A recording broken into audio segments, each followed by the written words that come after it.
Hello and welcome you all. Hope you are all fine. Today this is chapter 7 of ECG Simplified Medical Study series, and in this chapter 7 we will be learning about the ventricular enlargement. In the previous lecture we learned about the arterial enlargement. So let us move further, enjoy the coffee and learn the ECG. Before moving further about the ventricular enlargement, let us have a look on ECG and let us remind some of the key points of the ECG. You all know the P wave in the ECG represents the arteria. So whenever we need to find out the arterial abnormality, we need to see the P wave. QRS represents the ventricular part, that is ventricular depolarization. ST is the isoelectric line and T represents the ventricular repolarization. So whenever we need to see about the status of the ventricles or any of the ventricular abnormality, we need to concentrate on QRS, ST and T part of the ECG. So remember this thing, one key point. Another point is V1 to V6. These are the precordial leads and they represent more of the ventricular activities as compared to the extremity leads. So we need to concentrate more on the V1 to V6 to find out the ventricular enlargement. Third point, from V1 to V6 there is R wave progression. In V1 there is almost nil or very small R wave which gradually progresses, become taller till or up to the V6. So there is a R wave progression in normal cases. V1 represents the right side chest lead. Heart axis moves from right to left. So in left chest leads we see more positive deflection, in right side chest lead we see more negative deflection. So this is the basic, and on basis of this now we will move further to know how to find out the ventricular enlargements by seeing the ECG. So first of all, the right ventricular hypertrophy. Now let us make an idea. We are talking about the right ventricle, so definitely in right side chest leads we will be finding the changes in the ECG, and right ventricular hypertrophy means the right ventricle will become massive as compared to the left ventricle. So in such case the axis of the heart will move toward the right side as compared to left side. In normal cases the left ventricle dominates, so electrical axis moves from base to apex or from right to left or toward the apex, that is towards the left ventricle. So in V6 we find more of the positive deflection, and V1 we find more of the negative deflection. But in a case of right ventricular hypertrophy, the right ventricle become more massive as compared to the left ventricle. So electrical axis moves towards the right ventricle or more towards the right ventricle. So there will be changes in the V1 lead, there will be right axis deviation. So these two key points will tell us about the right ventricular hypertrophy. Now what kind of changes? 1. The right side chest leads, that is the lead V1, it will show tall R wave, and tall in such a sense that it is taller than S wave. That means the R is to S ratio is more than 1. It will be something like this. The V1 here R is very small, S is more, R is to S ratio is less than 1. But when there will be right ventricular hypertrophy, the R wave in lead 1 will be taller than S wave and the R is to S ratio will be more than 1. This point will not only tell about the right ventricular hypertrophy. There has to be supportive evidence along with this point, that is R is to S ratio is more than 1, and those supportive evidences are: number 1, the right axis deviation, because the right side of the ventricle is massive, the axis will move toward the right side. So right axis deviation 1, and right ventricle strain pattern. That means in right side chest leads V1, V2 and V3 we will be seeing a strain pattern, and strain pattern is shown by inverted T waves. So remember, in V1 lead there will be R taller as compared to S, R is to S ratio more than 1. Along with that right axis deviation, and along with that the ventricular strain pattern, right side chest leads will show inverted T waves. So we are seeing all the changes on the right side of the chest leads or on the right of the chest leads, and those changes are the axis is moving toward the right because the massivity or because of the strongness of the right ventricle. And as the axis is moving toward the right, V1 will show more of the positive deflection as compared to the other leads. So there will be R more as compared to the S. Now let us see in an ECG. Now see this ECG, these are the waves 1, 2, 3, AVR, AVL, V1 to V6. Now let us see in precordial leads. I told you that for ventricles we need to concentrate mainly on these leads. Now see in V1 we have a taller R. I told you from V1 to V6 there is a R wave progression. Here the R wave is almost nil.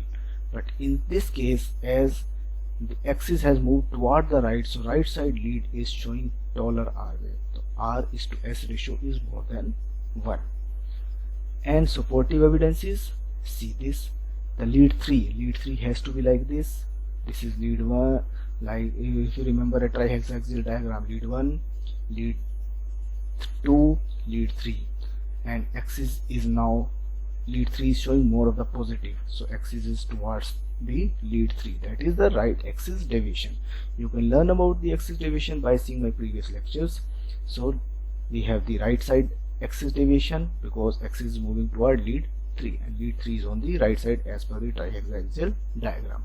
So we have the R is to S ratio more than 1 and there is a right axis deviation and inverted T wave in V1, V2 and V3.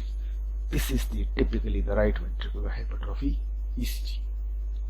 Now causes of the right ventricular hypertrophy, you all very well know the causes of the right ventricular hypertrophy will be whenever there will be back pressure changes in the right ventricle, and those back pressure changes are because of the congenital heart disease like tetralogy of Fallot, ASD, VSD, pulmonary stenosis, long-standing pulmonary cases like COPDs, asthmas, and left atrial abnormality, putting up back pressure changes in the lungs, putting up back pressure changes in the right ventricle, and example is mitral stenosis. Now the left ventricular hypertrophy. Now let us make a logic what kind of changes we can expect in left ventricular hypertrophy. The left ventricle, which is already massive, has become more massive. So the left sided chest leads that will be somewhere V5 and V6 leads, those leads will show the changes of the left ventricle. It is already massive, it has become more massive. So there will be enlargement of the complexes in V1, V5 and V6. So the complexes in V5, V6 will be more enlarged. It will be more positive. One axis will move more toward the left side. So it will be a left axis deviation. Okay. So these two changes at least you must remember. So there are other changes also. Let us see. So the criteria for left ventricular hypertrophy is 1. The S wave of V1 lead, calculate that S wave in millimeters, plus R wave of lead V5 or V6, calculate that in millimeter too. If it is more than 35 millimeter, it is a criteria for left ventricular hypertrophy. AVL lead, if the R wave of AVL lead is more than 11 or you can say 13 millimeter longer or taller, this is a criteria. Sometimes this is the only criteria for finding left ventricular hypertrophy. The AVL lead will show more than 11 millimeter R wave. Supportive evidence, the ST segment depression and T wave inversion in now left sided leads, that is V5 and V6. Left axis deviation, or you can say the horizontal axis deviation, or it will be typically of left axis deviation that is more than minus 30 degrees. Then because of the left ventricular hypertrophy, the backflow changes will affect the left atrium also. So left atrium hypertrophy will be there. So the P wave will become broader. This you can understand by going through my lecture 6. So criteria is, let us see in ECG and you will learn it. Now in this ECG we are seeing a normal R wave progression V1 to V6, but there is a taller R waves in V5, V6. So let us calculate this R wave. 5 plus 5, 10 plus 15 plus 20 plus 25, around 127 millimeter R wave. Calculate the S wave. 5, 10, 15, 20, somewhere 20 millimeter S wave. Adding up the 20 millimeter and 27, it is S wave of V1 and R wave of V6 is more than somewhere 47 millimeters. So it is one criteria for left ventricle hypertrophy. Number 1. AVL 5, 10, 15, 16, 18, 19 millimeter R wave, and R wave more than 11 or 13 millimeter is another criteria for left ventricle hypertrophy. Then ventricular strain pattern, T inversion in V5 and V6, and a somewhat of ST segment depression. So we are finding all the changes on left side in left ventricle hypertrophy. We were finding all the changes on right side in right ventricle hypertrophy. So T wave inversion in V5 and V6, one supportive evidence. Second supportive evidence is the lead 1, lead 2, lead 3. Out of these 3 leads, lead 1 is more positive, very much positive. So axis is moving toward lead 1, that is a horizontal axis, okay, or it may be a left axis deviation. So this is the second key point. So these are the 2 supportive evidences, plus these are the major evidences which we are finding, and we can very well say this is an ECG of left ventricle hypertrophy. Remember one thing, such kind of ECG can be seen in athletic heart. In athletic hearts, we have the more muscular heart, we have the heart which is massive, which has to do more work as compared to normal man, and athletes are generally thin. So in thin subjects and in athletes, we can see a very large complexes. So we need to differentiate that from a normal heart to an athletic heart. So in athletic heart, we can see changes which are exactly same as the left ventricular hypertrophy. So just make it a point that you know what is the profession of the person, or if the person is very thin, so such kind of ECG can be there. So what are the causes of left ventricular hypertrophy?